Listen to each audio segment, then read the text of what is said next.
Bien, les origines de cette affaire, tout d'abord, résident dans le fait que mon père, magistrat à la carrière fulgurante grâce au piston dont il a bénéficié de la part de ma famille, et qui en août 2002 a cru très malin de publier sur Internet, de faire publier sur Internet des photos porno de sa deuxième femme, qui est une ex-prostituée qui s'est fait épouser sur un chantage. Suite à cela, les sites en question qui visaient à casser le chantage et à se débarrasser de cette femme ont échappé à son contrôle et ont amené au déchaînement de tout un ensemble de persécutions relativement inédites déchaînées par ce magistrat à l'aide d'un système qui est sous son contrôle contre son ex-femme et contre ses deux enfants. Il y a même Interpol et le FBI. Il nous a tout fait subir, de la perquisition à la menace de défenestration pendant nos gardes à vue, et nous a fait poursuivre par un ami à lui, qui est un juge d'instruction, par ailleurs connu pour être un museleur d'antipédophiles.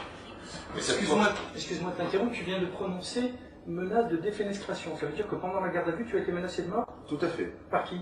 Par Hervé Mollès, qui est un gradé de la brigade de répression du banditisme du SRPJ de Montpellier. Au moment où j'allais aux toilettes, je pourrais détailler l'anecdote. Hervé Mollès? Tout à fait.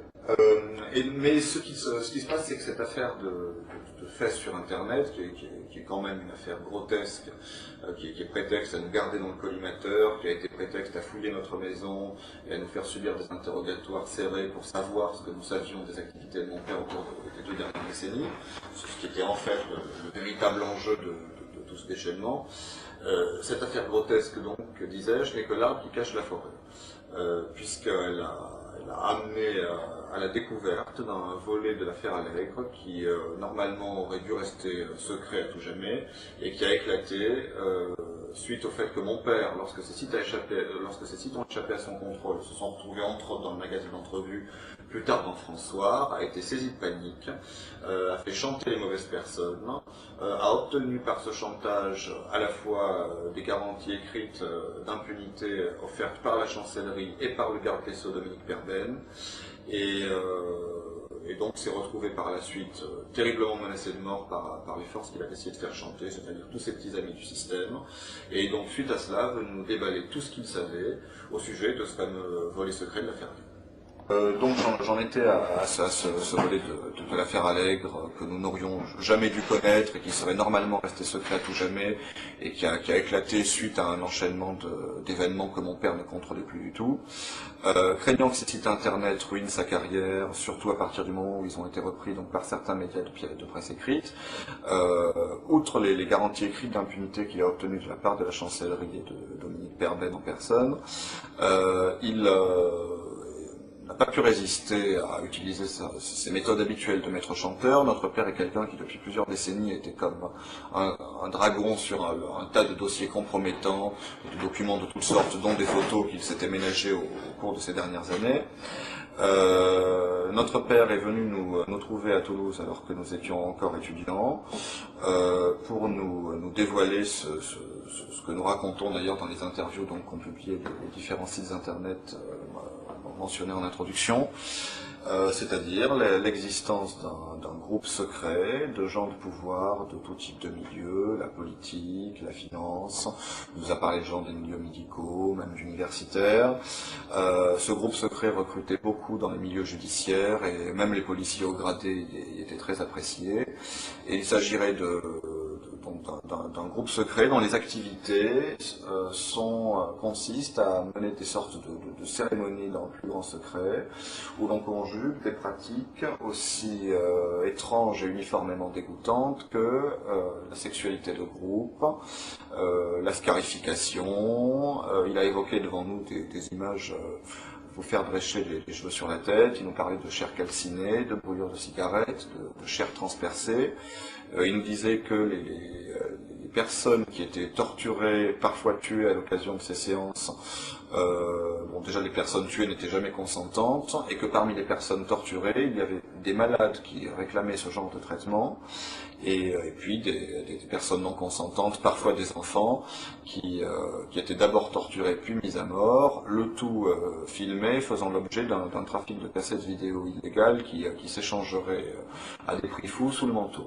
Il nous a dit que les proies de ce groupe de prédateurs de la haute société étaient recrutés dans les couches les plus basses de la société et parmi les catégories de personnes que personne n'irait rechercher. Il nous a parlé de prostituées, il nous a parlé de clodos, je cite le terme employé par un magistrat. Il a même mentionné parfois des étrangers en situation irrégulière, suivant ce qui leur passait sous la main, j'imagine.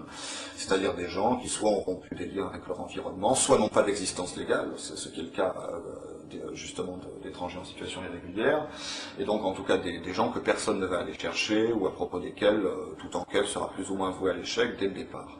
Et puis alors bien entendu, les membres de ce groupe, de par les positions influentes qu'ils occupent, sont à même, dans le cas où certaines affaires menaceraient de sortir, eh bien de les couper dans l'œuf en manipulant les leviers qui sont les leurs, d'autant qu'ils se tiennent tous entre eux par la barbichette.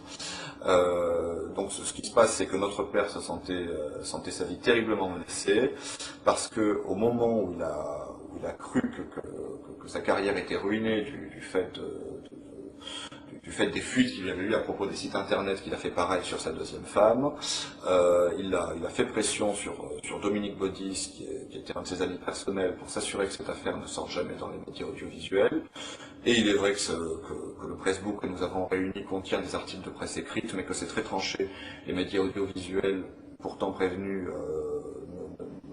n'ont jamais traité cette affaire, donc il faut croire que Dominique Baudis, qui a assez d'influence pour s'inviter sur TF1 quand il veut, alors que François Hollande était prévu de plus longue date ce soir-là, a aussi assez de pouvoir probablement pour empêcher, du moins pour un temps, la sortie d'une telle affaire dans les médias audiovisuels. En tout cas, tout semble le corroborer. Et donc notre père nous a indiqué aller voir Dominique Baudis, encore à Toulouse, comme quoi tous nous sur Toulouse, dans cette affaire, un week-end, pour exercer sur lui des pressions, afin d'obtenir que les médias audiovisuels ne couvrent pas cette affaire, ce qui fut fait. Simplement, le problème, c'est que le chantage est une arme qui est à double tranchant, et que autant la manipulation déraisonnable de cette arme a permis à notre père d'obtenir dans un premier temps tout ce qu'il voulait, le non-traitement par les médias audiovisuels, le non-relayement de cette information, et puis les garanties écrites de la chancellerie, autant après l'avoir rassuré de cette manière et avoir attendu que les choses se tassent un petit peu, il semble que ce chantage très déraisonnable l'ait mené à sa perte et l'ait mené à sa mort.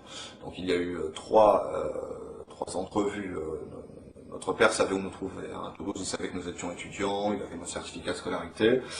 Voyant que le sol se dérobait sous ses pieds, ne sachant plus vers qui se tourner, je pense que malgré tout ce qu'il nous avait fait subir dans le passé, puisque en France, ce n'est pas une magistrature que nous avons, c'est une véritable pourristrature. Nous savons de quoi nous parlons, nous sommes de la boutique, nous sommes du système. Je suis ancien Sciences Po et juriste de 3e cycle avec mention, ma sœur est aussi dans ce cas, nous sommes enfants de magistrats, et je peux vous dire que notre mère a vu pas mal de choses pendant des années en tant que femme de magistrat.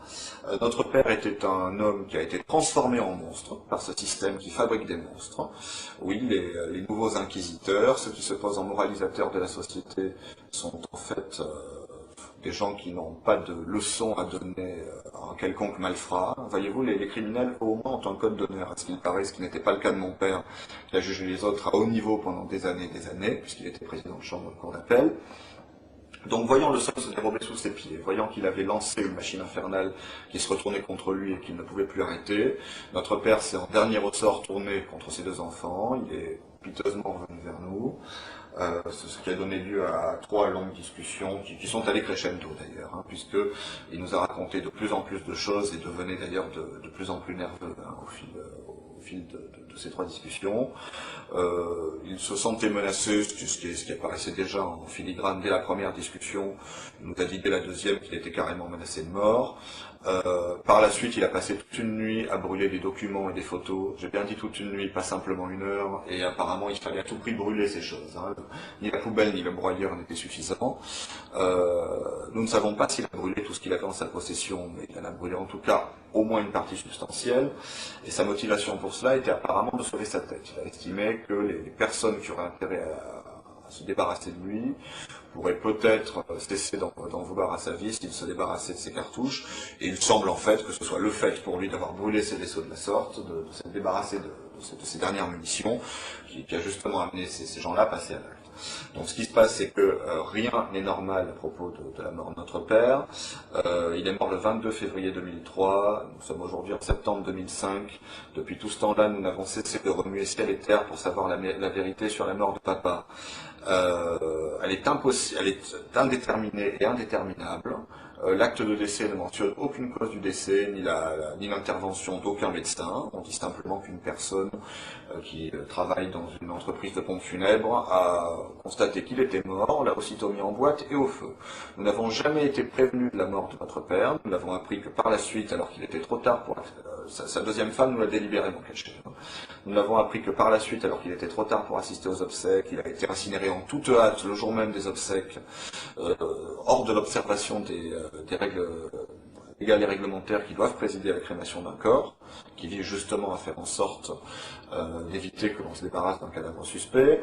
Dès que nous l'avons su, nous avons saisi les 2 enfants d'un magistrat haut gradé en exercice, mort dans des conditions suspectes. On saisit personnellement le garde des Sceaux en recommandé avec accusé de réception de la mort suspecte de leur père. Nous attendons toujours sa réponse. Il n'ose même pas nous répondre. Hein. Pas plus qu'il n'ose répondre aux 15 parlementaires de l'opposition, députés, sénateurs confondus, qui l'ont saisi de ce dossier. En février dernier, en février 2005, monsieur le député Maxime Grémetz a de nouveau saisi le garde des Sceaux au sujet de la mort de notre père, établissant des parallèles plus qu'édifiants entre sa disparition et celle du juge toulousain Bernard Borel. Cette question est parue au journal officiel et Maxime Grémetz attend toujours la réponse, alors que le groupe l'a reposée suivant une procédure prioritaire. Et la réponse n'a pas été apportée dans le délai normal en cas de question prioritaire. Faut-il s'en étonner? Rien n'est normal dans cette affaire. Et j'ajouterai que notre père nous a donné toutes sortes de détails qui sont tout à fait vérifiables et qui sont repris plus en détail dans les interviews écrites qui sont parues sur Internet, donc à propos de ces soirées, à propos des personnes participants.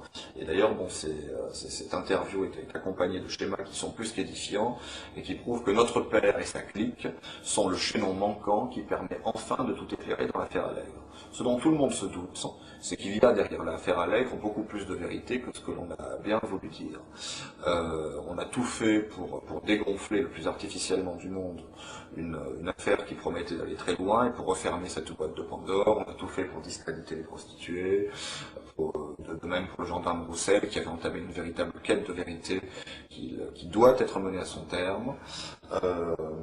Mais ce qui se passe, c'est que jusqu'à présent, tout ce que le grand public a pu savoir, vu tous les efforts qui ont été déployés pour étouffer cette affaire, et dont les efforts déployés par Dominique Perpen, hein, qui a envoyé tout de suite sur Toulouse un membre du parquet qui est affectueusement surnommé par ses collègues les faceurs, hein, par rapport à ce fait d'armes passé dans d'autres affaires impliquant le pouvoir. On retrouve toujours les mêmes personnes un petit peu partout. Bon, devinez pourquoi Perben s'est impliqué dans l'affaire Roche. C'est compromis à voler au secours du moins défendable des magistrats et essaye en même temps d'étouffer l'affaire Allègre. Ce qui se passe, c'est que notre père, Jean Kubiek, un ami intime à lui, un compagnon de promotion de l'ENM, qui assistait à son mariage avec ma mère, que j'ai rencontré à plusieurs reprises pendant mon enfance, ainsi qu'un certain nombre d'autres, sont tous très liés et il y a plein de données factuelles qui permettent de le prouver.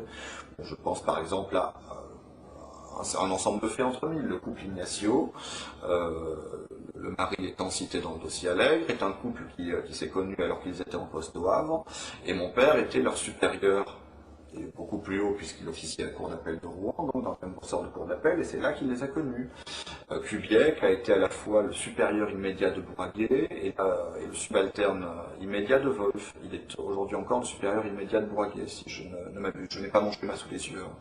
Mais il y a tout un ensemble de corrélations, de dates, de lieux, de faits, de liens entre tous ces gens, qui font que tout ce qu'on voyait dans le premier traitement de l'affaire Allègre, qui a mené à ce non-lieu qui est aberrant, ce sont quelques bulles qui crevaient la surface, mais qu'on n'arrivait pas à connecter. Mais il y a un véritable volet roche de l'affaire Allègre, de cette affaire Allègre, qui permet de compléter le schéma et de comprendre enfin la vérité. Et la vérité, c'est que c'était facile de charger Patrice Allègre comme bouc émissaire, serial killer. Donc voilà, forcément, il s'agit d'un serial killer qui a agi seul, qui explique tout, et donc on ne se soucie pas de ses commanditaires et de ce groupe secret qui utilisait Patrice Allègre, qui est peut-être par hasard un psychopathe, comme homme de main, comme exécuteur. Bon, j'apprends que Marc Bourraguet prenait l'apéritif avec Patrice Allègre. Pour se dédouaner, il dit « Patrice Allègre m'a été amené par un ami commun ». Or, figurez-vous que cet ami commun a été décrit par la presse comme bien connu dans les milieux de la cocaïne toulousaine. Alors, il faudrait qu'on m'explique ce qu'un serial killer qui échappe bizarrement à toutes les investigations de police, hein, et quelqu'un de bien connu dans les milieux de la cocaïne toulousaine font à prendre l'apéritif le plus amicalement du monde chez un procureur. Je constate que Bourraguet est encore magistrat, ça me semble inconcevable. Et quant à Wolf, qui est aussi impliqué dans cette affaire et cité dans le dossier, il a été récompensé pour l'ensemble de son œuvre par une mutation à la Cour de cassation. Donc je me pose la question, il faut qu'il fasse quoi maintenant pour passer au grade suivant? Il faut peut-être qu'il tue quelqu'un. J'aimerais qu'on me dise pourquoi ces gens-là continuent à exercer. J'aimerais qu'on me dise pourquoi, alors qu'il y a 190 morts élucidés à Toulouse pendant les années Allègre et pas seulement, hein, Allègre et tout ce qui tournait autour de lui, non élucidés, pardon, oui, je crois que j'ai dit élucidés, alors qu'il y a 190 meurtres non élucidés, qui ont toujours été abusivement classés en suicide. Hein. Maintenant, les gens, on ne les tue plus, on les suicide. Hein. C'est tellement plus simple, on peut fermer le dossier de suite. Hein. Comment se fait-il que la police, par exemple, trouve une personne qui est à la fois ligotée, bâillonnée, étranglée, si ma mémoire est bonne, et conclut au suicide, malgré les protestations de tout le monde? Comment se fait-il que pour toutes ces morts bizarres, on trouve toujours les deux mêmes experts près la cour d'appel, dont un qui s'appelle Alain Grain, je ne me rappelle plus le nom de l'autre, et comment se fait-il que ces deux truqueurs soient encore en exercice, n'aient jamais été sanctionnés, qu'on les trouve encore dans la liste des experts près la cour d'appel de Toulouse? Tout le monde sait bien qu'il y a enfin, l'affaire Allègre, nous l'avons connue avant tout le monde, puisqu'au moment où notre père est venu nous en parler, elle n'avait pas encore éclaté. Et je crois même comprendre que ce sont les extravagances de notre père qui, par on ne sait quel mécanisme, ont amené à son éclatement un petit peu plus tard. Donc, ce qui se passe, c'est que je crois que l'affaire Allègre détient les clés de la corruption du système qui nous entoure. Maintenant, bon, les gens savent très bien à quoi s'en tenir, savent très bien que nous vivons dans une parodie de démocratie et que nos maîtres nous projettent les apparences d'une liberté factice. Notre père a été très précis sur le groupe dont il nous parlait. Apparemment, il y a toute une partie de ceux que j'appelle nos maîtres, hein, n'est-ce pas ce qu'ils sont il y a une espèce d'élite autoproclamée qui n'est pas du tout basée sur le mérite, mais sur le piston et les liens interpersonnels. Et ces gens-là sont des loups qui gèrent le troupeau de moutons et puis qui consomment aussi du mouton à tous les repas. Donc il y a un groupe de prédateurs qui, à mon avis, n'existe pas seulement sur Toulouse. Bon, il se trouve que c'est sur Toulouse que ça a éclaté, puisque bon, la magistrature et toutes ces choses sont beaucoup plus gratinées, beaucoup plus mafieuses dans le sud. Hein. On connaît aussi le ressort de Nice et encore bien d'autres choses à dire. Mais le peuple doit être conscient qu'on le trompe, que sa pseudo-élite autoproclamée qui le trompe depuis beaucoup trop longtemps est en fait un ramassis d'opportunistes, d'arrivistes qui nous ont réduits en esclavage sans qu'on s'en aperçoive, qui ont pris le contrôle de nos vies et qui donc estiment pouvoir exercer une prédation sur le troupeau, pouvoir transgresser toutes les lois, y compris celles de la morale et de la décence la plus basique, alors qu'ils sont eux-mêmes chargés de les faire respecter et eux-mêmes payés pour nous les faire respecter. Et donc, bon, c'était très clair, notre père nous a parlé d'une sorte de secte, donc, derrière lequel il y avait d'ailleurs une sorte de corpus idéologique. Qu'est-ce qu'on raconte? Donc, comment fonctionne cette secte? On approche les gens qui ont de la puissance. Hein. Si on n'a pas de pouvoir, on n'est pas intéressant, on reste dans la piétaille. On reste dans le troupeau. Alors à partir du moment où quelqu'un a du pouvoir, où il peut servir, où on est bien entre soi, on songe éventuellement à le recruter. Du moment qu'on a décelé chez lui, bien entendu, la corruption morale qui fait de lui un membre propice. On ne veut surtout pas recruter quelqu'un qui pourrait faire éclater le groupe ou qui pourrait dénoncer ce à quoi il a assisté. Donc on recrute des gens qui semblent intéressants et chez lesquels on a décelé cette espèce de vocation que je qualifierais de diabolique, de participation à ces activités. On l'invite d'abord à des soirées moins extrêmes que celles que la personne sera amenée à connaître par la suite, mais au cours desquelles on l'enferme, hein, en filmant ce qui se passe dans ces soirées, en y faisant participer, ce qui permet de s'assurer de la loyauté future du membre et qui ne parlera jamais à personne. Puis ensuite on passe à des choses de plus en plus sérieuses, et la morale, si j'ose dire, l'idéologie qui sous-tend ce groupe, et qui est très grave hein, par rapport à ce qu'il révèle sur le fonctionnement réel de notre société, on raconte aux membres de ce groupe qu'en quelque sorte, toutes les règles qu'on leur a mis en tête depuis le début, que ce soit à l'école, dans la société, etc., sont des limitations à leur liberté, vérité qui les empêche d'atteindre la quintessence du genre humain, et qu'il faut donc rejeter toutes les règles, à commencer par les lois, par la morale, par la décence, et qu'il y a nécessité de transgresser ces règles, de violer parfois littéralement tous les tabous pour faire sauter des sortes de verrous que l'on mettrait dans nos têtes depuis l'enfance. Et donc c'est ainsi que l'on commence par le viol, la torture, et pour en arriver au meurtre. Donc voilà des gens qui en effet après sont complètement débridés, imbus de leur pouvoir, et qui sont amenés, en s'encourageant les uns les autres, à aller toujours plus loin dans l'horreur. Donc il y a plein d'affaires ces derniers temps, et il y en a de plus en plus, il y en aura toujours plus, je crois, hein, malheureusement, qui ont permis au grand public d'avoir quelques lumières, quelques fugitives lumières sur ce qui se passait vraiment. Je pense à toutes ces disparitions de gens, à toutes ces disparitions d'enfants. Je pense au suicide fort opportun du gendarme Jean-Bert, de 2 balles différentes. Il faut vraiment se haïr hein, pour se suicider de 2 balles différentes, à la veille où sa quête allait pourtant connaître un aboutissement, puisqu'il devait aller voir le procureur pour lui raconter ce qu'il avait découvert sur les disparus de Lyon. Je pense en Belgique à l'affaire Dutroux, hein, dans laquelle il y avait des collaborations, des implications qui remontaient jusqu'au plus haut niveau de l'État. Je pense à un plus petit niveau au muselage d'une association antipédophile par le juge d'instruction que notre père nous affichait aux fesses et qui était un ami à lui. Il y a plein d'autres affaires. Bon, par exemple, figurez-vous qu'il y a un policier français qui est à l'heure actuelle en fuite sur le territoire britannique avec son arme de service, ce qu'on n'a pas manqué de souligner, parce qu'il semble qu'il a découvert des choses que l'on souhaite cacher à propos de la disparition de la petite Estelle Mouzin. Alors bien entendu, on a essayé de faire passer ce bonhomme pour fou, et il a préféré s'enfuir en Angleterre parce qu'il avait peur, à mon avis à juste titre, qu'on l'assassine. Et d'ailleurs, dans son enquête, il s'est heurté à des documents classés secret défense. Alors j'aimerais bien savoir en quoi la disparition d'une petite fille intéresse la défense nationale. Alors comme j'ai mauvais esprit, je me dis qu'on classe des documents secret défense simplement pour ne pas qu'on découvre la vérité. La vérité étant, vous savez, j'ai très mauvais esprit, que cette petite a été la proie d'un de ces groupes.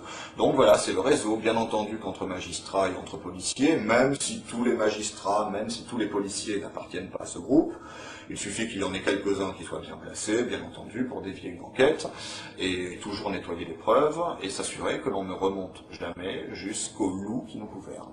Nous sommes des moutons gouvernés par un troupeau de loups.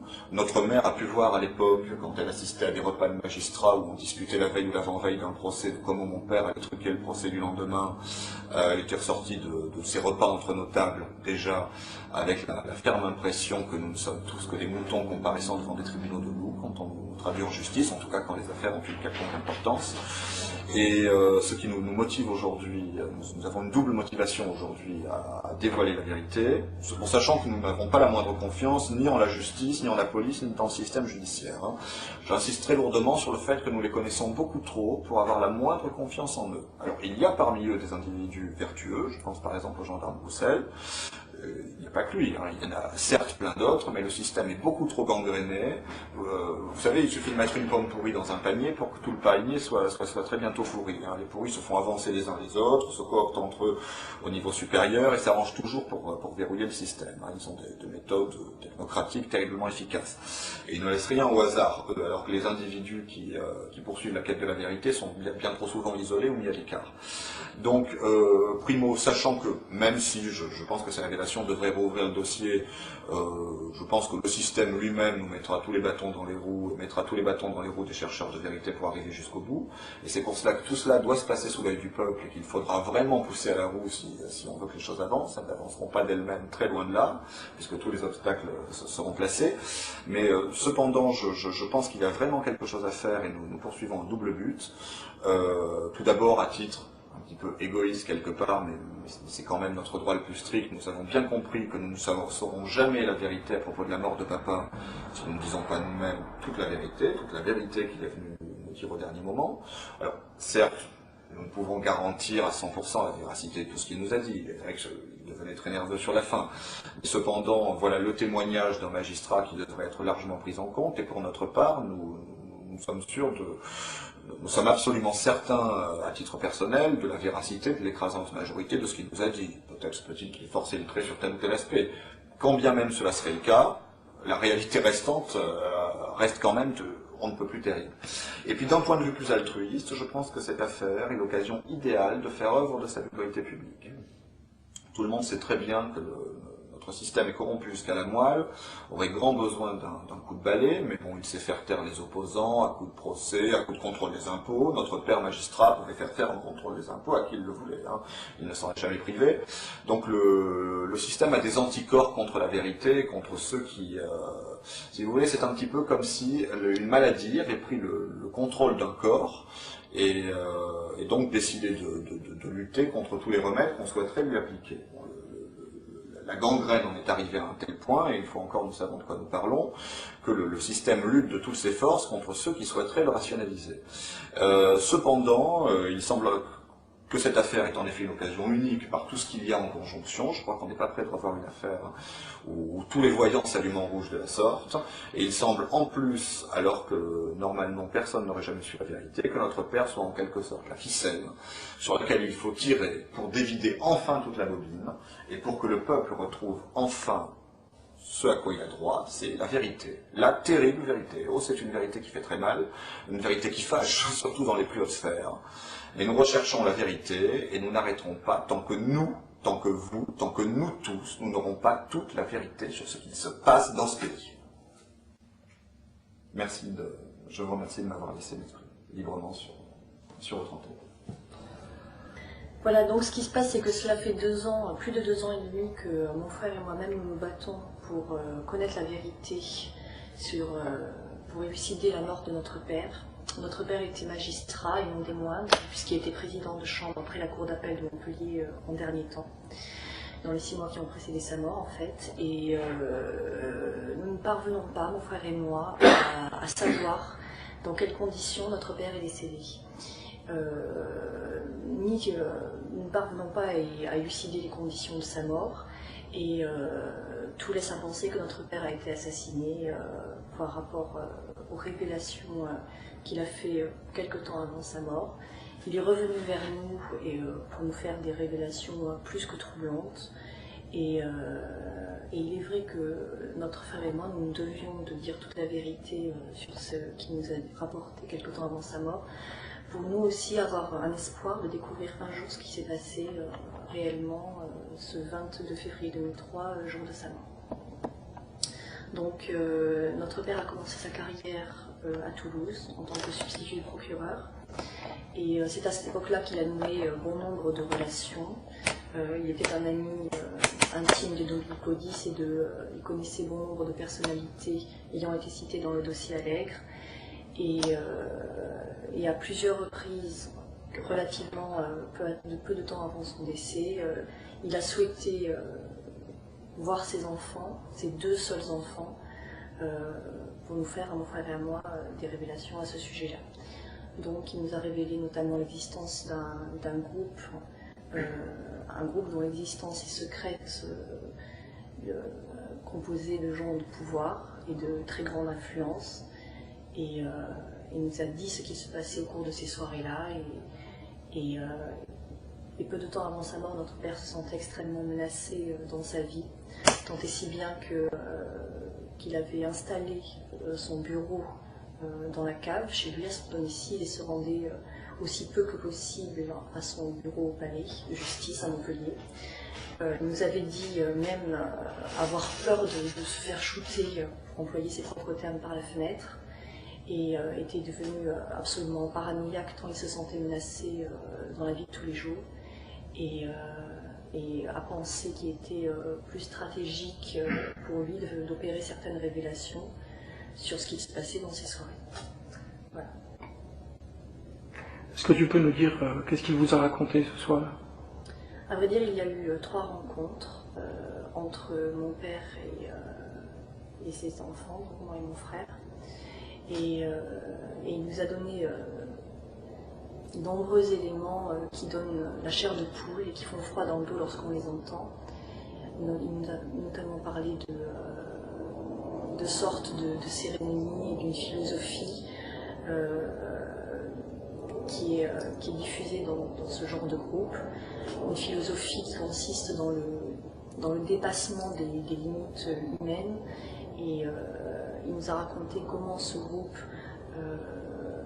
se livrent à des activités criminelles et vraiment, c'est vrai que rien que d'en parler, ça donne la chair de poule et vraiment...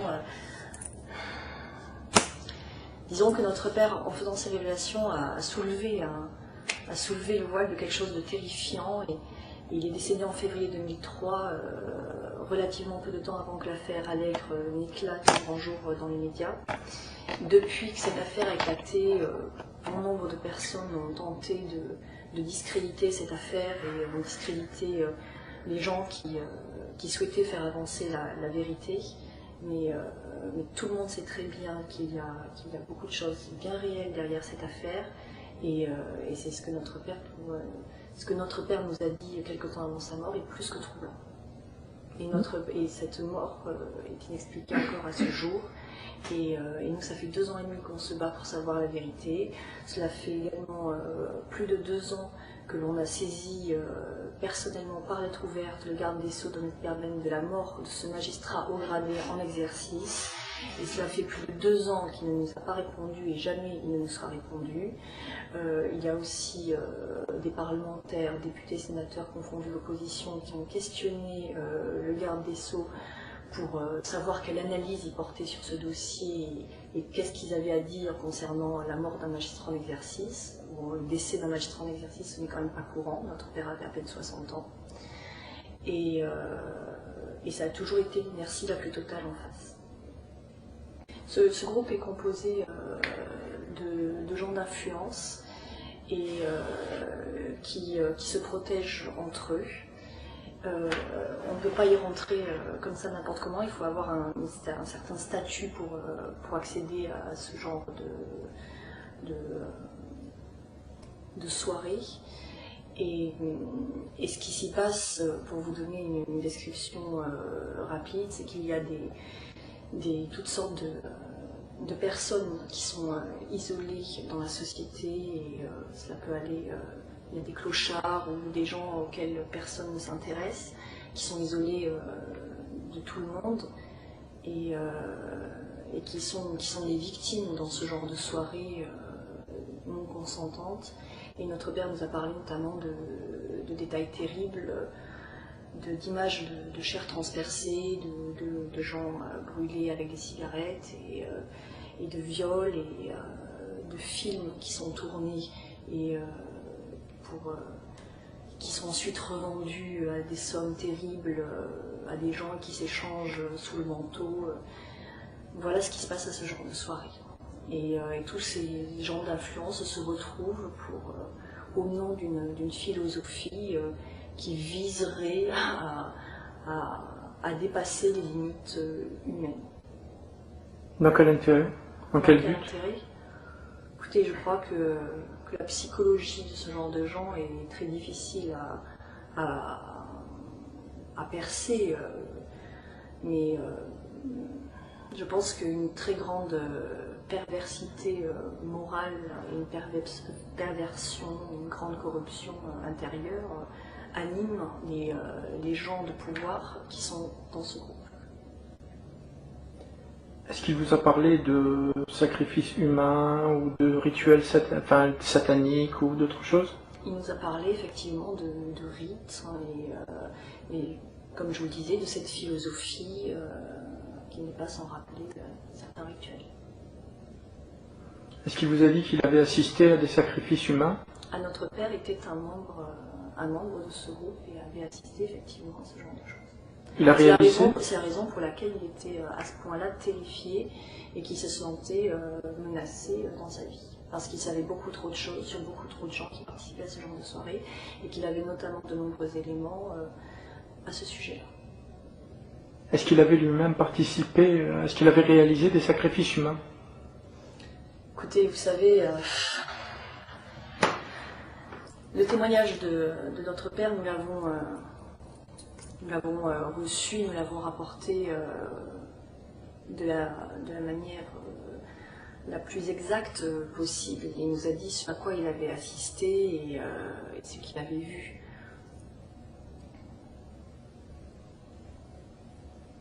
Qu'est-ce qu'il a vu? Ce que je vous décris et ce qu'il nous a décrit à mon frère et à moi. D'accord.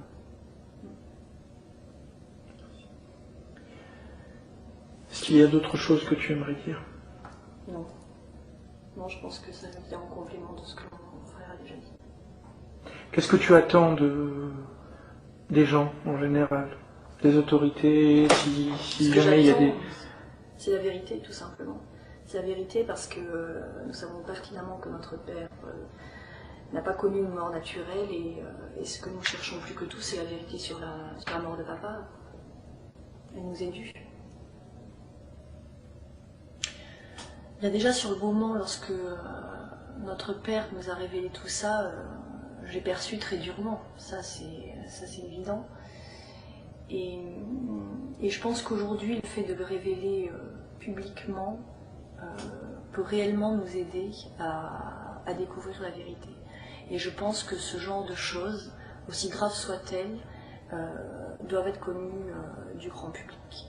Et les gens doivent savoir ce qui se passe dans les coulisses de la société. Les gens doivent savoir ce que les gens de pouvoir et les gens d'influence que l'on dit respectables font de leur hobby. Et tout cela ne doit pas rester secret, doit être révélé au grand jour. Donc j'aspire à un grand souffle de vérité.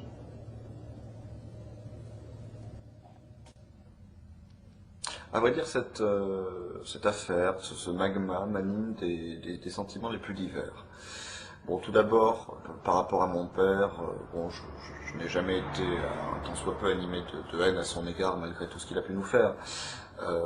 Donc la haine n'est jamais une solution. Disons que j'ai souvent regretté tout ce qu'il nous a fait subir, et là, bon, j'avoue que je suis attiré et animé d'une très grande tristesse, déjà de constater, d'apprendre de sa bouche même, et dans quelles circonstances, et si peu de temps avant sa mort, les turpitudes dans lesquelles mon père, magistrat haut placé, est allé se vautrer. Donc c'est vrai, vraiment une très grande tristesse. Enfin, tout cela me navre au plus haut point, et même bien davantage. Bon, d'autre part, il est vrai que je suis animé d'un certain degré de compassion envers son ambivalence dans les derniers temps, bon, après avoir été l'ennemi qu'il fut pour nous, et cela sans le moindre motif. Bon, il y avait chez lui un aspect, bon, derrière son cynisme, il nous avait dit qu'il nous racontait ça aussi pour se ménager des assurances, je cite. Mais même derrière son cynisme, il est revenu vers nous aussi. Cela se sentait, c'est des choses qu'on sent viscéralement quand on descend de l'intéressé. Bon, il y avait un aspect rédemption. Je crois qu'au dernier moment, au moment où le sol se dérobait sous ses pieds, au moment où sa vie commençait peut-être déjà à lui repasser en accéléré, notre père a réalisé l'immense gâchis qu'il a fait de toutes les possibilités qui lui étaient tombées du ciel. C'est quelqu'un qui a eu toutes les chances et qui a tout jeté avec le pied et qui s'est même donné de la peine pour faire du mal gratuitement aux autres. Je pense qu'au dernier moment, il a eu une mauvaise conscience terrible, peut-être une grande peur aussi de ce qu'il attendait au-delà de cette mort qu'il sentait approcher à grands pas. Et il est venu nous voir un petit peu comme on serait venu voir un confesseur, je pense, au-delà de l'aspect utilitaire qu'il y avait dans sa démarche. Il y avait un repentir. On peut douter de sa sincérité, et qui sait ce qu'il serait arrivé d'ailleurs si la situation s'était rétablie dans son état antérieur. Peut-être que nous aurions eu de nouveau un ennemi face à nous. Mais il y avait en tout cas une sincérité du moment, une quête de rédemption dans ces dernières confessions d'un homme qui a contemplé l'abîme et qui se retrouve poussé par-dessus le bord par ses compagnons de route lors de ces dernières années dans ces explorations abyssales je pense, des profondeurs du mal dont peut être capable l'être humain. Je pense que ces gens-là, si vous voulez, très imbus de leur pouvoir, finissent par se prendre pour des demi-dieux et plus du tout pour des humains, pour des gens qui n'ont plus à respecter aucune règle, et qui n'ont plus qu'à explorer l'étendue de leur pouvoir et des turpitudes et des abus qu'ils peuvent se permettre, comme s'il y avait une espèce de course vers le pire, de record à battre en la matière. Il semble que notre père était bien placé dans cette course. Bon, et puis d'autre part, d'un point de vue plus général, il s'agit des sentiments finalement personnels, de regrets face à tout ce gâchis, à notre sujet. Je pense aux victimes, bien entendu. Enfin, à ce système de mort, à cette expression d'un véritable système de mort dont notre père était partie intégrante. Et puis de manière générale, je suis animé aussi d'autres sentiments sur un plan plus général. Tout d'abord un sentiment de révolte. J'aimerais bien qu'on m'explique comment un dixième, comment un centième de tout cela peut se produire dans un état de droit, soi-disant, dans une démocratie, soi-disant, à moins qu'on nous ait menti. Je pense à nos droits les plus fondamentaux, qui sont le droit de résistance à l'oppression. Eh bien, je pense que c'est un droit qu'il serait temps de mettre en œuvre. Le peuple français a déjà montré ce qu'il pensait de la tyrannie. Je pense qu'il y a une tyrannie qui ne dit pas son nom, qui s'est déjà installée, qui persiste à s'installer. Les juges ont un pouvoir exorbitant qui n'est contrebalancé par aucune responsabilité. Comme tout citoyen, les juges doivent être responsables, au civil comme au pénal, de leurs actes, de leurs erreurs, doivent payer avec leurs biens personnels, les victimes ne sont pas indemnisées avec nos impôts, les juges sont des gens qui jouent avec nos vies. Le juge Burgot a brisé la vie de 13 personnes à Outreau, que strictement rien accusé, cautionné par la Chambre de l'instruction, cautionné par le restant du système. Comment se fait-il peuple qui avait confié le pouvoir judiciaire est un pouvoir qui n'appartient qu'au peuple. Ce pouvoir a été confié aux juges pour servir. Ils l'ont détourné en moyen de domination mobilisé pour la servir. Il est temps que le peuple se mène à nouveau de ses propres affaires, qu'il a trop longtemps déléguées aux mauvaises personnes. Et donc, j'ai un sentiment de révolte qui me donne envie de rappeler à tous ceux qui pourront regarder cette bande notre droit constitutionnel à tous, et même notre devoir citoyen de résistance à l'oppression lorsqu'elle se manifeste. Je pense qu'il n'y a plus grand monde qui ait le moindre doute à ce sujet-là. Donc attendons-nous. Et puis bon, au-delà de ce sentiment de révolte, pour terminer sur une note plus positive, je suis animé par un immense espoir. Je pense que le système est malade et que cette maladie est devenue tellement évidente, tellement grave, qu'elle est en train de générer ses propres vaccins. Je pense que les gens comme nous sont plus nombreux que ce qu'ils croient. Certains se reconnaîtront peut-être en m'écoutant. Et je crois que les problèmes ont fortement tendance, lorsqu'ils deviennent trop graves, à générer leurs propres solutions. Cela fait beaucoup trop longtemps que le vase déborde, et je pense que cette affaire est l'occasion idéale, en dévoilant enfin des choses pour lesquelles on n'aura épargné aucun effort pour les dissimuler au peuple.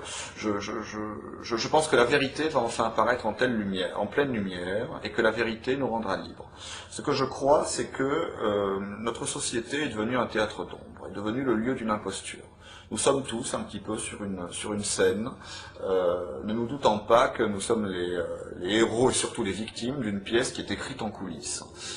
Nous sommes déjà passés de l'autre côté du rideau. Notre père faisait partie des gens qui ont tout pouvoir sur ce qui se passe sur la scène. Nous savons exactement ce qui se passe dans les coulisses. Et ce que nous appelons de nos voeux, l'espoir énorme que crée notre affaire, c'est de faire enfin tomber le rideau et de permettre enfin aux spectateurs que nous sommes tous de cette société qui nous broie, nous pourrions passer de spectateurs subissant cette société à véritables acteurs de notre propre existence. C'est le but de notre initiative. Nous souhaitons faire tomber le rideau, que tout le monde voit enfin ce qui se passe dans les coulisses. Et je peux vous dire que le spectacle, s'il est certes surréaliste, n'est pas beau du tout à voir, mais je pense qu'il est plus que temps de passer à autre chose, et que cette affaire crée cet espoir. Nous souhaitons être les porteurs de cet espoir. Et croyez bien que nous n'arrêterons jamais de poursuivre la vérité jusqu'à ce que nous l'ayons trouvée, jusqu'à ce que nous puissions enfin la faire connaître à tout le monde. Merci de votre attention. Christian Cotten, tu viens d'assister donc à cet enregistrement. Qu'est-ce que tu en penses? J'ai rencontré Charles Yann Roche il y a 1 an et demi. Et j'ai découvert leur histoire par étapes successives. Je les ai écoutés plusieurs fois me raconter la même histoire, avec à chaque fois de nouveaux détails, des compléments d'information, des précisions. Je me suis posé la question de savoir quelle crédibilité est-ce que je peux accorder à leur discours. Pour le moment, après les avoir entendus, je crois, au moins 5 fois raconté leur histoire à moi, devant d'autres personnes. Pour le moment, je n'ai pas réussi à trouver dans leur discours, dans leur comportement, dans leurs attitudes, de failles qui me contraindraient à m'interroger sur la crédibilité de leurs propos. Je veux dire par là que me paraissent des gens sains d'esprit, vivants, réagissant comme toute personne, j'allais dire normalement constituée, ce qui ne veut pas dire grand-chose, mais comme toute personne confrontée à une situation de violence pourrait réagir, c'est-à-dire d'abord par beaucoup de souffrance, et puis lorsque la souffrance, les premières souffrances sont dépassées, par une volonté de savoir, par une volonté de faire savoir, par une forme de colère, de révolte, de rébellion, ce que Charles Louis a tout à fait bien exprimé tout à l'heure. Et donc j'en arrive à un endroit où je suis obligé de me dire eh bien oui, il y a de grandes chances que tout ce que ces deux jeunes nous racontent corresponde à des faits qui ont une forte probabilité de pouvoir être considérés comme réels. Ce qui évidemment me laisse au moins rêveur, au minimum, et pose un certain nombre de questions sur l'état du fonctionnement de notre société, et en particulier du système judiciaire. Parce que de quoi nous parle-t-il en résumé? Il nous parle de ce que certains vont peut-être qualifier de pratiques sataniques. Bon, je ne sais pas trop ce que ça veut dire, mais il semble que leur père, enfin non seulement il semble, mais cet homme leur a déclaré avoir participé à des cérémonies rituelles organisées, structurées, conduites par ce que Charles Louis appelle dans ses propos et dans l'interview notamment que nous avons publié des célébrants. On est donc dans un cadre qui se rapproche de pratiques entre guillemets religieuses, où j'imagine que les gens se regroupent pour vivre en commun une expérience collective, où il s'agirait d'expériences de sexe entre des individus, à 2, à 3, à 15, je ne sais pas. En tout cas des pratiques de sexualité de groupe. Bon, jusque-là, ma foi, une célébration rituelle et puis le fait de s'envoyer en l'air à plusieurs, je vois pas où est le problème. Là où il commence à y avoir un problème, c'est lorsque l'on commence à nous parler de torture, de sévices diverses pratiqués sur les participants. Et puis surtout lorsque l'on commence à nous dire qu'un certain nombre de ces cérémonies se terminent par des morts. Qui sont ces morts? Il semblerait que ce soit des anonymes, des victimes anonymes que l'on ramasse peut-être dans la rue. Alors c'est un peu surprenant, mais on nous parle de clochards, de SDF, mais on nous parle aussi de prostituées, on nous parle de prostituées mineures, c'est ce que déclarent à d'autres moments Charles Louis et Diane. Y a-t-il des enfants dans cette cérémonie-là? Je ne sais pas, mais quand on nous parle de mineurs, on n'est pas très loin de l'enfance. Et puis alors ce qui me pose quand même un tout petit peu question, c'est que l'on ne nous parle pas là de gens dont on pourrait penser qu'ils sont atteints de pathologies psychiatriques diverses et variées et qui se seraient enfuis soit de prison, soit d'hôpitaux psychiatriques. Non, on nous parle de magistrats, on nous parle d'hommes politiques, on nous parle de financiers, on nous parle d'universitaires, on nous parle d'hommes des médias, on nous parle de ce qui est convenu couramment d'appeler des notables, qui se regrouperaient par parrainage mutuel de génération en génération. j'ai des souvenirs de discours entendus de la bouche d'officiers de police retraités qui, à une certaine époque, il y a déjà de cela quelques années, m'ont raconté très exactement les mêmes histoires en m'expliquant que un certain nombre d'hommes politiques étaient, entre guillemets, tenus par ce type de système mafieux au travers de pratiques sexuelles collectives se terminant par des meurtres rituels. Et hélas, je reconnais dans les discours de Charles-Louis et de Diane très exactement les discours de ces officiers de police, puisque je pense à deux en particulier, qui m'ont raconté ce genre de dossier, auquel je dois dire je ne croyais absolument pas lorsque je les ai entendus pour la première fois. Ce qui me trouble beaucoup dans l'histoire de Charles et de Diane, c'est que précisément elle semble totalement liée à l'affaire Allègre, puisque l'environnement socio-professionnel de leur père, M.